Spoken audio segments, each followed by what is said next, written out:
Gas एजेंसियां हैं, petrol pump है, वहां पे चीजें नहीं मिल रही है। दूसरी तरफ देखिए, व्हाट्सएप यूनिवर्सिटी ने अलग अफवाह फैला रखी है, उसके वजह से भी हंगामा हुआ। और ये बड़ा काम करता है। ये कह रहा है कि डंका छाप भक्त व्हाट्सएप और ट्विटर पर फैला रहे हैं कि ईरान ने स्ट्रेट ऑफ हॉर्मुज से सिर्फ रूस, चीन और भारत के जहाज निकलने की इजाजत दी है। इधर भारत सरकार के अधिकारी ने आज ही शाम को प्रेस कॉन्फ्रेंस में कहा कि फारस की खाड़ी इलाके में भारतीय झंडे वाले 28 जहाज फंसे। इनमें से हॉर्मुज स्ट्रेट के पश्चिम में 24 और पूर्व में 4, और ये जहाज वहां कई दिनों से हैं। इन जहाजों को अभी तक हॉर्मुज स्ट्रेट पार करने की इजाजत नहीं मिली।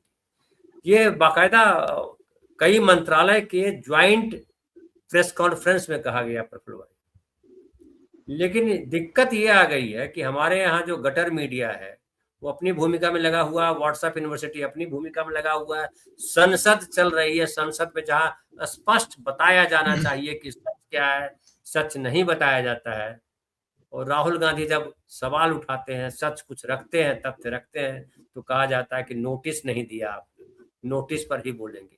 लेकिन मुझे याद आता है, हालांकि ये शैलेंद्र भाई इस पर आप भी बता सकते हैं, एक बड़ा बढ़िया प्ले था जिसमें उनकी सफदर हाशमी जी की हत्या हुई थी। उस प्ले में था कि वो शायद मिल मजदूर का आंदोलन चल रहा है और वहां पे वो नाटक कर रहे हैं। अल्लाह बोल जी, नाटक कर रहे हैं। तो उसके बाद जो है पुलिस वाले आते हैं और कहते हैं कि अरे यार क्या फालतू नाटक कर रहा है। बोले क्या करें?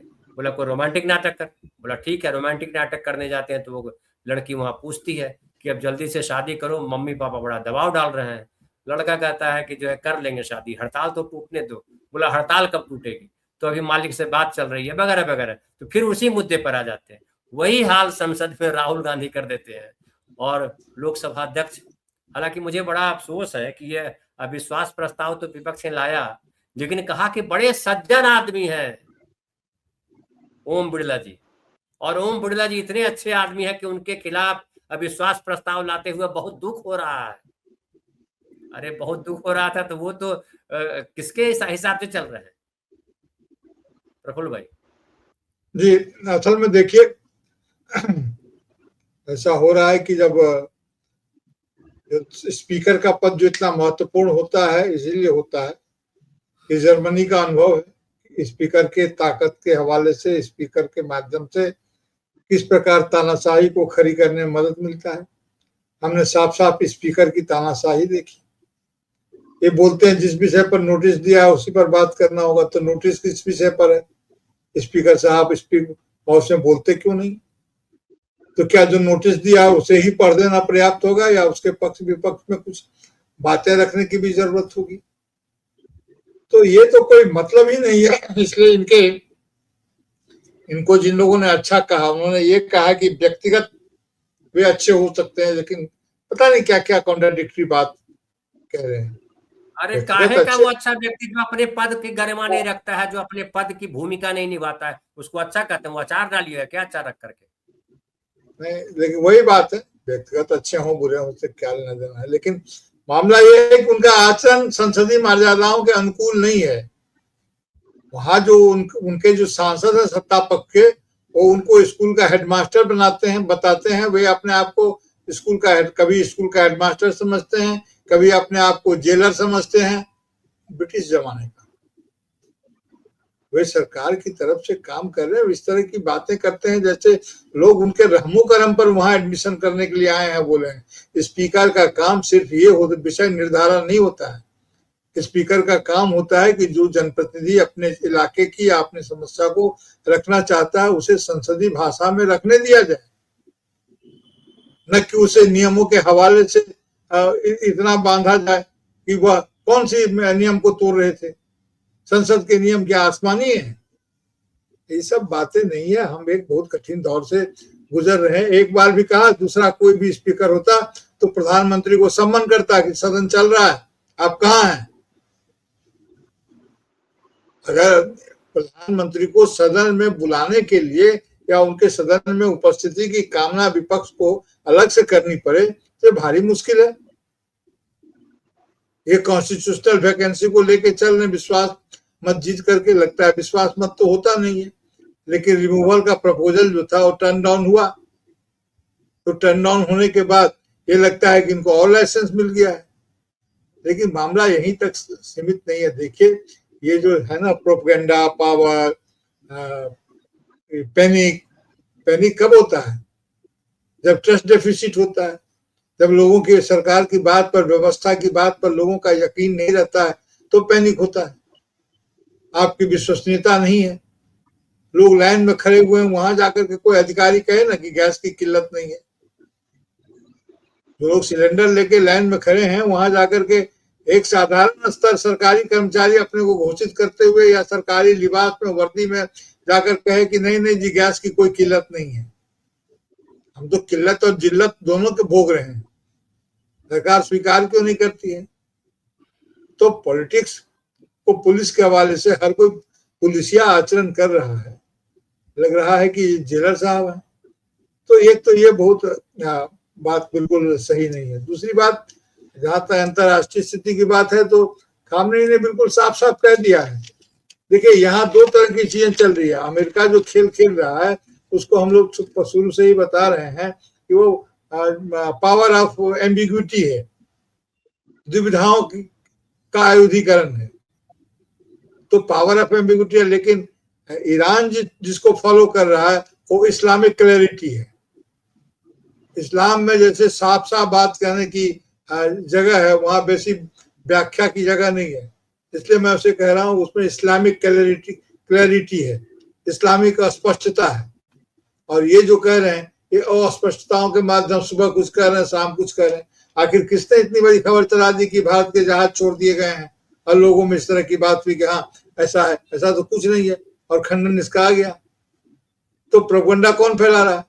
प्रोपेगेंडा सरकार फैला रही है। सही स्थिति को नहीं नकार करके सही स्थिति अगर नहीं ला रही है तो यही प्रोपेगेंडा है।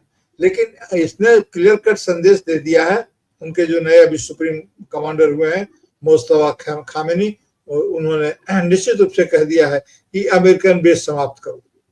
अगर बात करनी है, युद्ध रोकना है, तो अमेरिकन बेस समाप्त कीजिए, यानी कि अमेरिकन सैनिक अड्डा, सैन्य अड्डा नहीं रहेगा वहां पर। संकेत यह है कि पूरी दुनिया में किसी भी देश में, किसी भी सोवरेन कंट्री में दूसरे सोवरेन कंट्री का कोई मिलिट्री बेस नहीं होना चाहिए। अगर एक देश किसी देश में, कोई अपने देश में दूसरे देश का सैनिक अड्डा अगर बनाने की अनुमति देगा तो वह दूसरे देश की संप्रभुता पर, अपने पड़ोसी देशों की संप्रभुता पर खतरा पैदा करेगा। इसकी अनुमति नहीं दी जानी चाहिए। संप्रभुताओं का हस्तांतरण, खरीद बिक्री नहीं हो सकती, इस पर प्रतिबंध लगना चाहिए, साफ कहा है। और यह भी कहा है कि इजराइल को डिसआर्म कीजिए। इजराइल नाम की जब तक एंटिटी रहेगी, ऐसा पहले भी कहा गया कि इजराइल को हटाना होगा। इजराइल को जो बसाया गया था, क्यों बसाया गया था? बहुत दिन तो नहीं हुए, वो जगह तो यहूदियों की नहीं है, जायोनी पॉलिटिक्स के तो जगह नहीं थी। ये लोग का एक राष्ट्र घर चाहिए, इनको पूरी दुनिया से मांग रहे थे। सेकेंड वर्ल्ड वॉर के बाद जो पोजीशन आई 1947-48 में, तब फिलिस्तीन के एक इलाके में इनको रहने के लिए जगह दी गई, और शर्त ये थी कि इसके राजनीतिक खुराफात नहीं करेंगे। महात्मा गांधी तक ने, मार्क ट्वेन तक ने इनके एक राष्ट्र, नेशनल होम, नेशन होम के बारे में क्या क्या बातें कही है, दुनिया जानती है। महात्मा गांधी ने कहा था नहीं, ये अच्छे हैं जहां हैं वहीं रहें, अपने लिए अलग दूसरे के घर में जाकर के अपने घर को बनाने की जगह न बनाएं, उसकी फिराक में न रहे।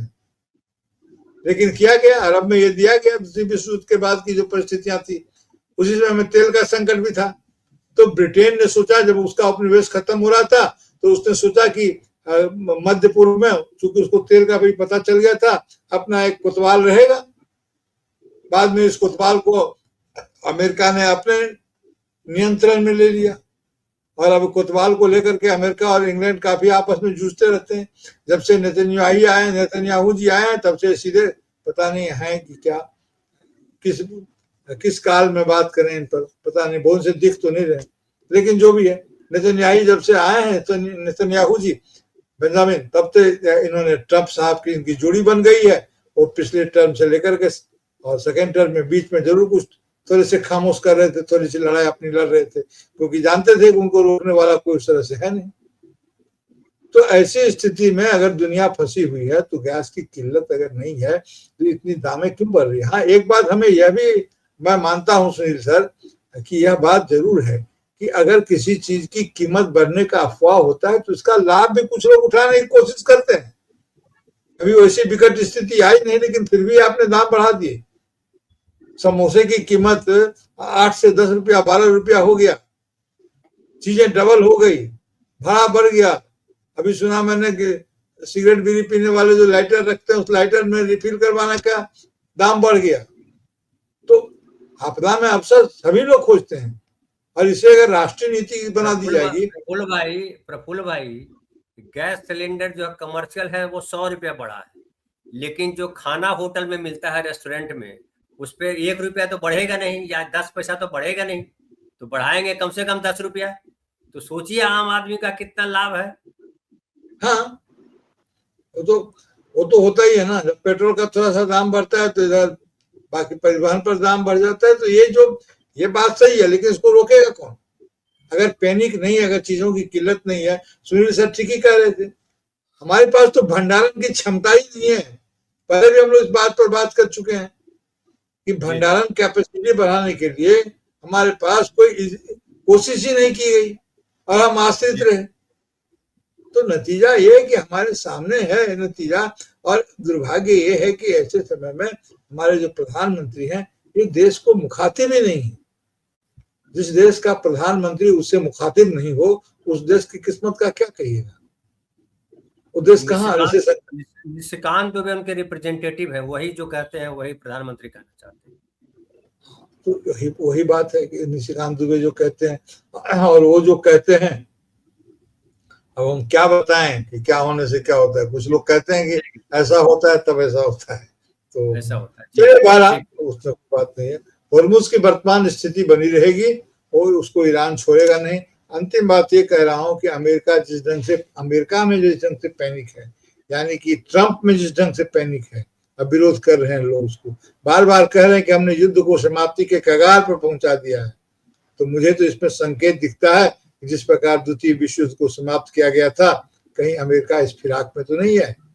अमेरिका कहीं परमाणु पहल न कर दे, क्योंकि ये सनकी आदमी है और इसके लिए जो P5 की मीटिंग बुलाई गई थी वो नहीं। हालांकि परमाणु बटन के लिए बहुत सारे सिक्योरिटी होते हैं, अकेले राष्ट्रपति उस काम को नहीं कर सकते हैं, लेकिन खतरे तो दिख रहे हैं। जी।